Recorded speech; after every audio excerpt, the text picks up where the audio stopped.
মুসলমান করে ছেলে মেয়েরা বাবা তরুণেরা এ নবী প্রেমিকের আগা আমার আল্লাহ জানিয়ে দেয় ভাই আমার বান্দা আগা তোরা কত অন্যায় করেছিস লা তাকনাতু মির রাহমাতিল্লাহ ইন্নাল্লাহা ইয়াগফিরু যুনুবা জামিয়া ইন্নাহু হুয়াল গাফুরুর রাহিম। তোরা যদি আমি আল্লাহ আমার কাছে তওবা করিস আমি আল্লাহ তোদের জীবনের গুনাহটাকে ক্ষমা করে দেব, কেননা আমি আল্লাহ গুনাহ ক্ষমাকারী।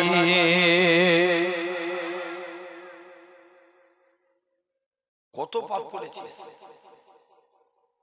মুসলমান ঘরের ছেলে মেয়েরা বাবা তরুণেরা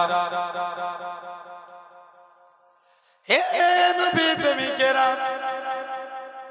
আমার আল্লাহ জানিয়ে দেয় মুজমায়ে ওয়াজ শরীফ কিতাবে আমার রাসূলুল্লাহ বলে দিয়েছেন আমার উম্মতিরা যদি মরণের 1 বছর আগে তওবা করে আল্লাহ তাদের জীবনের গুনাহটাকে maaf করে দিবে।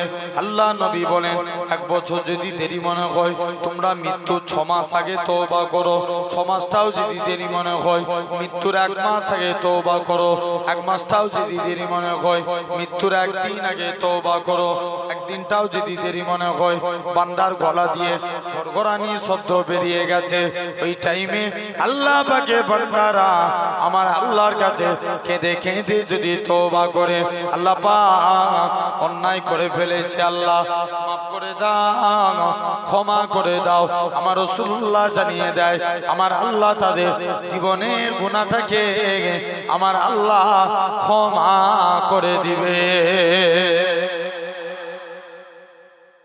সুবহানাল্লাহ সবাই মিলে বলা লাগে একসঙ্গে, ঠিক কি না? আচ্ছা সুবহানাল্লাহ বললে গুনাহ না সওয়াব?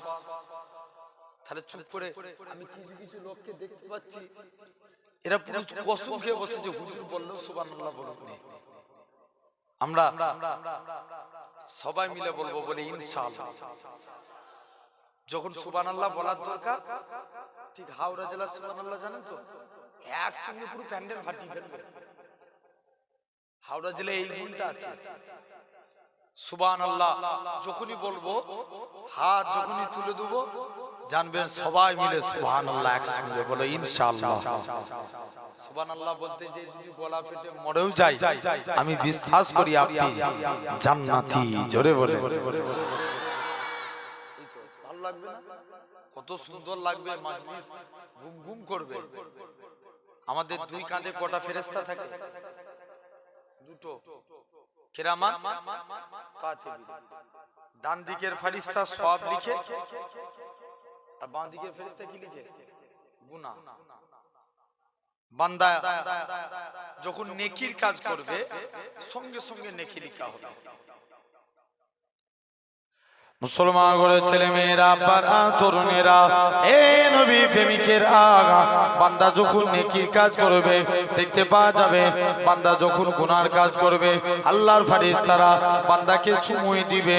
আল্লাহ ফেরেশতারা ডান দিকের ফেরেশতা বাম দিকের ফেরেশতাকে কন্ট্রোল করে বাম দিকের ফেরেশতাকে বলবে বান্দাটার গুনাহ লিখতে একটু দেরি করো, কেননা বান্দাটা তওবা চাইতে পারে।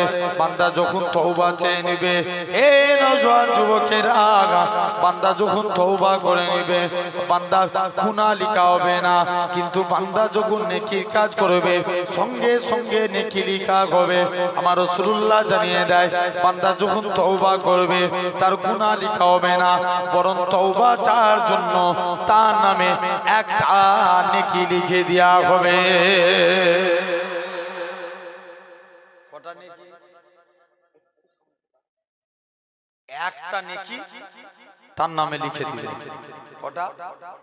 একটা। জেনে রেখে দেন। তাহলে কাজে কাজে আপনাকে আমাকে এই সুন্দর নবিয়ানা মাহফিলে বসেছি, আমরা আল্লাহর কাছে তওবা চাইবো, আল্লাহ আমাদের maaf করে দিবে। জোরে বলবে না? maaf করার মালিক কে? আল্লাহ। তুমি কত অন্যায় করেছো বাপ। যুবক শুনছো ভাইগুলো, মনোযোগ দিয়ে আমার কথাগুলো শুনে। আমি এক্ষুনি একটা অন্য বিষয়ের উপরে আলোচনা করব, জেনে রেখে দেন। আমরা খুব মনোযোগ দিয়ে কথাগুলো শ্রবণ করব, কেননা একটা যুবক প্রতিদিন সে অন্যায় করে রাস্তায় পড়ে পড়ে কাঁদছে, হযরত ওমর বলছে, যুবক তুই কাঁদিস কেন? বলছে, হুজুর আমি একটা অন্যায় করে ফেলেছি, আমার গুনাহটা কি আল্লাহর দরবারে মাফ হবে? এই জন্য আমি কাঁদছি। বলছে, কি অন্যায় করেছিস বল? বলছে, হুজুর আমি এমন একটা অন্যায় করেছি, আমার গুনাহটা মনে হয় আল্লাহর দরবারে মাফ চাওয়া হবে না, আমার মনে হয় আল্লাহর কাছে তওবা চাওয়া যাবে না। কি অন্যায় করেছো? বলছে, তুমি চলো আমাকে নবীর দরবারে নিয়ে চলো। মুসলমান ঘরের ছেলে মেয়েরা, আব্বারা, তরুণেরা, হে নবী প্রেমিকের আগা, আল্লাহ নবী সাহাবী, যুবক ছেলেখানা, এরা খুব ভাবে আল্লাহ নবী সাহাবী হযরতে ওমর রাদিয়াল্লাহু তাআলা আনহু হুজুর আমার যুবকের কবরের দিকে চলে গেলেন। প্রথমবার সালাম দেয়, আসসালামু আলাইকুম, ইয়া আলাল কবর। প্রথমবার সালাম দেয়, কোনো আওয়াজ আসে না। দ্বিতীয়বার সালাম দেয়, আসসালামু আলাইকুম, ইয়া আলাল কবর। দ্বিতীয়বার সালাম দেয়, কোনো আওয়াজ আসে না। হযরতে ওমর তৃতীয়বার সালাম দেয়, আসসালামু আলাইকুম, ইয়া আলাল কবর। সঙ্গে সঙ্গে এরকম ভাবে হযরতে ওমর আল্লাহ নবী দরবারে চলে গেলেন।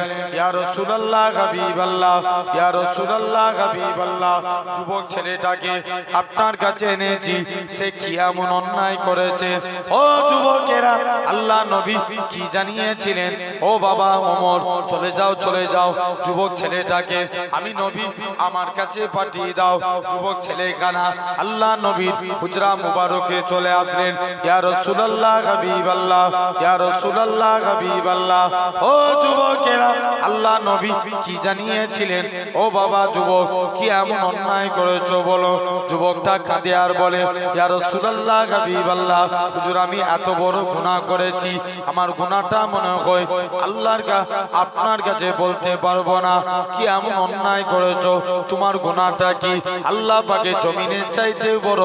যুবকটা কাঁদে আর বলে, ইয়া রাসূলুল্লাহ, হাবিবাল্লাহ, হুজুর আমার অন্তর বলে, হুজুর আমার দিল বলে, হুজুর আমি যা গুনাহ করেছি, আমার গুনাহটা মনে হয় আল্লাহ পাকে জমিনের চাইতে বড়।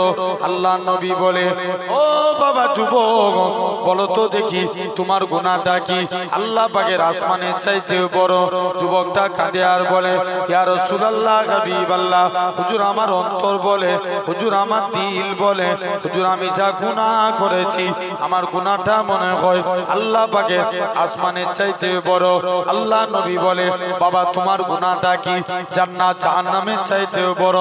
যুবকটা কাঁদে আর বলে, ইয়া রাসূলুল্লাহ, হাবিবাল্লাহ, হুজুর আমার অন্তর বলে, হুজুর আমার দিল বলে, হুজুর আমি যা গুনাহ করেছি, আমার গুনাহটা মনে হয় আল্লাহ পাকের আসমানের চাইতে বড়। আল্লাহ নবী বলে, ও বাবা যুবক, বলো তো দেখি তোমার গুনাহটা কি আল্লাহ পাকের আরশে আজিমের চাইতে বড়?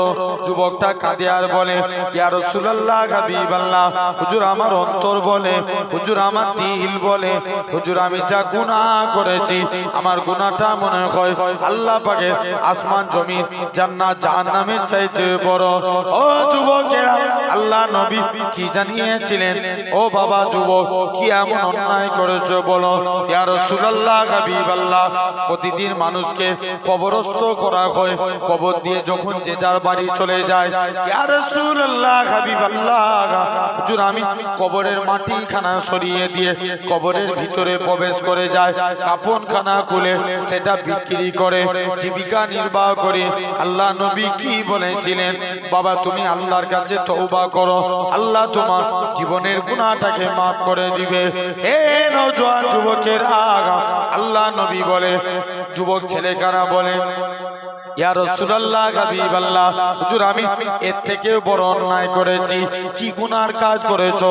ইয়া রাসূলুল্লাহ, হাবিবাল্লাহ, এরকম ভাবে গতকাল একটা কোরআনের হাফেজা মেয়ে ছেলে ইন্তেকাল হয়ে গিয়েছিল।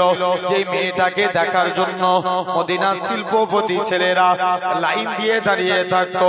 ইয়া রাসূলুল্লাহ, হাবিবাল্লাহ, হাবিবাল্লাহ, হুজুর আমি তার কাফনখানা খুলে যখন কবর থেকে উঠে যাব, কে যেন আমায় মেয়ের গলা করে বলতে লাগে, ওরে বোকা যুবক, ওরে আহম্মক যুবক, তোর মতো কি বোকা কেউ আছে যে মেয়েটাকে দেখার জন্য মদিনার শিল্পপতি ছেলেরা লাইন দিয়ে দাঁড়িয়ে থাকতো। ইয়া রাসূলুল্লাহ, হাবিবাল্লাহ, হুজুর আমি মেয়েটার সাথে জিনায় লিপ্ত হয়ে গেলাম। জিনাখানা কমপ্লিট করে যখন আমি কবর থেকে উঠে যাব, হুজুর আমায় কে যেন মেয়ের গলা করে বলে, ওরে বোকা যুবক, কাল পর্যন্ত আমি পবিত্র অবস্থায় কবরে এসেছি, তুই আমায় অপবিত্র করে দিলি, কাল কিয়ামতের ময়দানে আল্লাহ দরবারে মামলা দায়ের করে দিলাম। ইয়া রাসূলুল্লাহ, হাবিবাল্লাহ, হুজুর আমি তাই আজকে দিনে কাঁদতে লাগি।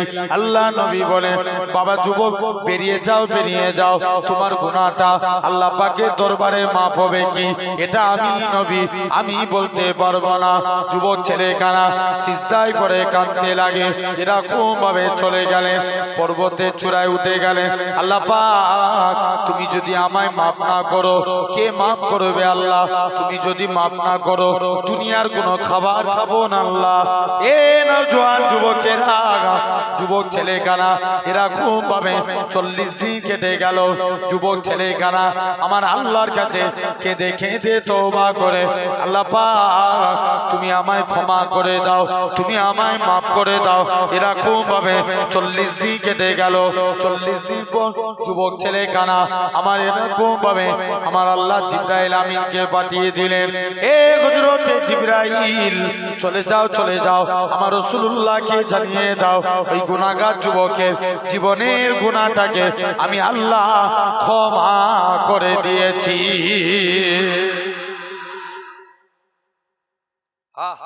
কত সুন্দর লাগলো বলেন তো? আলহামদুলিল্লাহ। এটা কি গোবর ডাকা? মহব্বতের জায়গা, খুব ভালোবাসেন, আল্লাহ কবুল করেন আমার ভাইরা। তো তাহলে দেখেন আমরা আল্লাহর কাছে তওবা করে ফিরে আসবো। কার কাছে? আল্লাহর কাছে। সাদা জামা ময়লা লেগে গেলে কি করতে হয়? বলো বলো, ধুতে হয়, পরিষ্কার করতে হয়। কচি চুপ জেনে রেখে দেন, সাদা জামা যদি এই মাটিতে ফেলে দিই, এই ধুলোতে ফেলে দিই, পুরো নোংরা হয়ে যাবে, ঠিক না? তো অনুরূপ জানবেন আমাদের আল্লাহ রাসূল বলছেন, ইন্না হাদিস পাক, ইন্না ফিল জাসাদা লা মুদগাতুন ইজা সালুহা সালুহাল জাসাদা কুল্লুহু। हमारे दिल के अंदर एक गोश्त का टुकड़ा है, गोश्त का टुकड़ा पाक रहे तो पूरा कंप्लीट बॉडी पाक। जोरे बोले, वो इजा फसादा फसादल जासदा कुल्लुहु। अगर वो गोश्त का टुकड़ा नापाक हो जाए तो पूरा कंप्लीट बॉडी नापाक। अल्लाह रसूल बोले, अला वही अल काल, उसका नाम है काल बंतो। अंतर पाक माने की बॉडी पाक, और अंतर नापाक माने बॉडी নাপাক। তাহলে যদি সাদা জামা এই নোংরা জায়গায় পড়ে, একে ধোয়ার জন্য সার্ফ বা সাবানের ব্যবহার করা লাগবে, ঠিক কি না? তো অনুরূপ জেনে রাখবেন, অন্তরকে পাক করতে গেলে আল্লাহর কাছে তওবা চাইতে হবে। কি করতে হবে? তওবা চাইতে হবে। তওবা চাওয়ার জন্য শর্ত হচ্ছে 3টে। 1 নাম্বার, তুমি যখন তওবা চাইবে মনে করবে আমার তওবাটা আল্লাহ কবুল করছে, জোরে বলবে না? 2 নম্বর, তুমি এই প্রমিস করো যে আমি পুনরায় এই গুনার কাজ আর করব না, গুনার কাজ আর করব না। আল্লাহ তওবাকে কবুল করছে। আর তওবাতুন নুসুহা, খালেস দিল থেকে তওবা চাও। আর 3 নাম্বার, তুমি মনে অনুশোচনা করো, গিল্টি ফিল করো যে আমার দ্বারা এত বড় অন্যায় হয়ে গেল। এই অনুশোচনা করা, মনকে ধিক্কার দেয়া, এই 3টে জিনিস যার মধ্যে থাকবে জানবেন আল্লাহ তার তওবাকে কবুল করে নেবে। বাপেরা, তাই এই জায়গায় বসেছি একটা দুয়ার মাজলিস। আমার শাহরুখ মন্ডল, তাই তো নাকি? বেচারি বহুদিন আগে এই ডেটটা আমার গায়ে দিয়ে নিয়েছিল। বাড়ির মায়ের মুরব্বী সব যারা কবরে চলে গেছে তাদের মাগফিরাতের উদ্দেশ্যে এই মাহফিল, ঠিক কি না? সাথে সাথে আল্লাহ যেন নিয়ত করেছিল বাড়িতে একটা ইসালে দুব, আল্লাহ যেন মনের আশাকে পূরণ করে দেন, বলেন আল্লাহুম্মা আমিন। তো আমি অন্য বিষয় নিয়ে, যেহেতু এটা একটা কবরবাসীদের উদ্দেশ্য করে দোয়ার মজলিস, ঠিক কি না? তাই এই মরণ প্রতিটা মানুষের হবে, এ থেকে কেউ রেহাই পাবে ভাই? বলো, কেউ রেহাই পাবে না। যদি ভাবি ডাক্তার দেখিয়ে বেঁচে যাব, তাহলে খবর নিয়ে দেখো বড় বড় ডাক্তার বাবুরা মারা যেত না, ঠিক না? কথা বলেন, খাল লড়ালে হবে বল না মুখ দিয়ে, ঠিক না? বুঝ, যদি আমরা ভাবি দোয়া তাবিজ করে বেঁচে যাব, খবর নিয়ে দেখো আল্লাহর ওলিরা, ওলি কুতুব গৌস নবীরা ইন্তেকাল করতেন, ঠিক কি না? তাহলে মানতে হবে মরণ অনিবার্য, প্রতিটা মানুষের হবে। এতে সন্দেহ আছে কারো?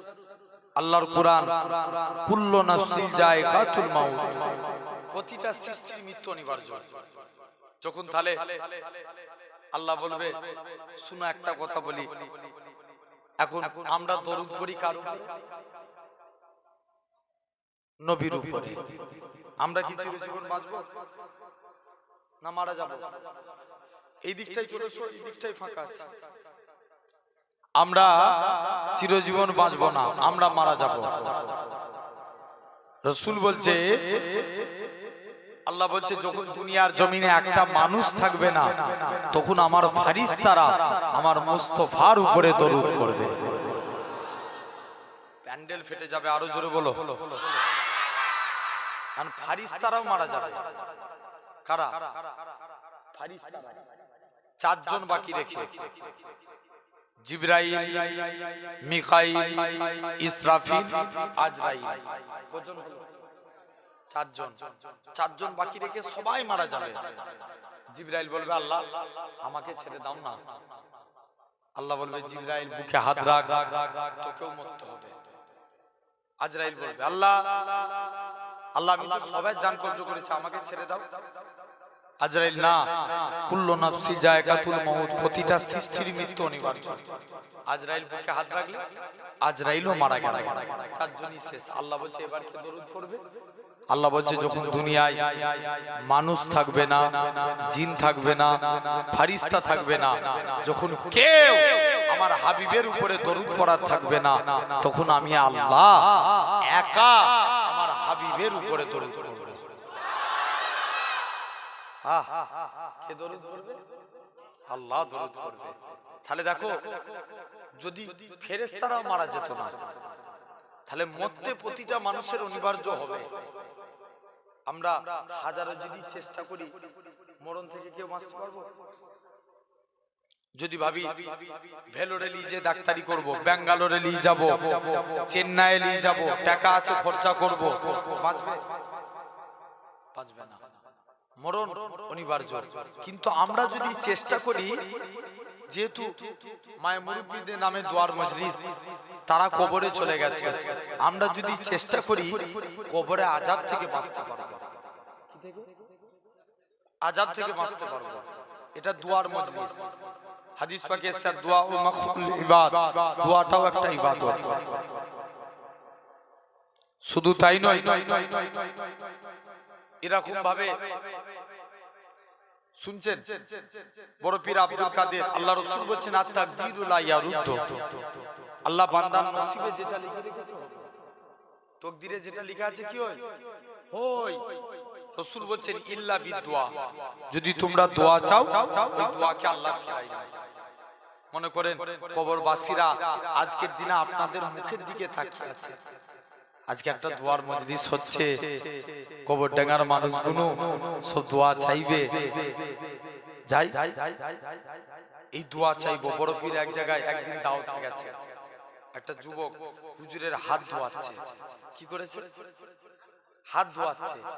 যুবক হাত ধোয়াচ্ছে, বড় পীর জিজ্ঞেস করছে, প্রথমবার হাত ধুলে হাত ধোয়া শেষ হলো না, দ্বিতীয়বার হাত ধুচ্ছে, হাত ধোয়া শেষ হলো না, তিন জোকে হাত ধুলেন, শেষ হলো। এখন সব মুরিদরা বলছে, হুজুর তুমি এই যুবকটাকে এত কষ্ট দিচ্ছ কেন? একে তিন যোগে আপনার তো এক যোগে হাত ধোয়া শেষ হয়ে যেত, তিন যোগ দিয়ে পানি দিয়ে হাত ধোয়াচ্ছেন, ব্যাপারটা কি? মুসলমান করে ছেলে মেয়েরা, বানা তরুণেরা, হে নবী প্রেমিকেরা, হযরতে আব্দুল কাদের জিলানী বলে, ও বাবা মুরিদেরা শুনে রেখে দাও, আমি আব্দুল কাদের জিলানী, আমি আজকে দিনে যখন এই ছেলেটা আমাকে হাত ধোয়াতে এসেছিল, এর কপালে জাহান্নামী লেখা আছে। আমি আব্দুল কাদের জিলানী আল্লাহর কাছে ফরিয়াদ করেছিলাম, কুরআন শরীফে এসেছে, হাল জাযাউল ইহসান ইল্লাল ইহসান, যদি কেউ তোমার প্রতি এহসান করে তুমিও তার প্রতি এহসান করো। যখন ছেলেটার কপালে জাহান্নামী লেখা আছে, আমি আব্দুল কাদের জিলানী আল্লাহর কাছে ফরিয়াদ করলাম, আল্লাহ পাক ছেলেটার কপাল থেকে যদি জাহান্নামী লেখা না উঠে, আমি আব্দুল কাদের জিলানী হাত ধোয়া শেষ করব না। প্রথম চোখে হাত ধোয়ালো, জাহান্নামী লেখা উঠলো না। দ্বিতীয় চোখে হাত ধোয়ালো, জাহান্নামী লেখা উঠলো না। ছেলেটা যখন তৃতীয় চোখ হাত ধোয়ালো, আমার আল্লাহ ওই যুবকের কপাল থেকে জাহান্নামী লেখা তুলে দিয়ে জান্নাতি লিখে দেয়।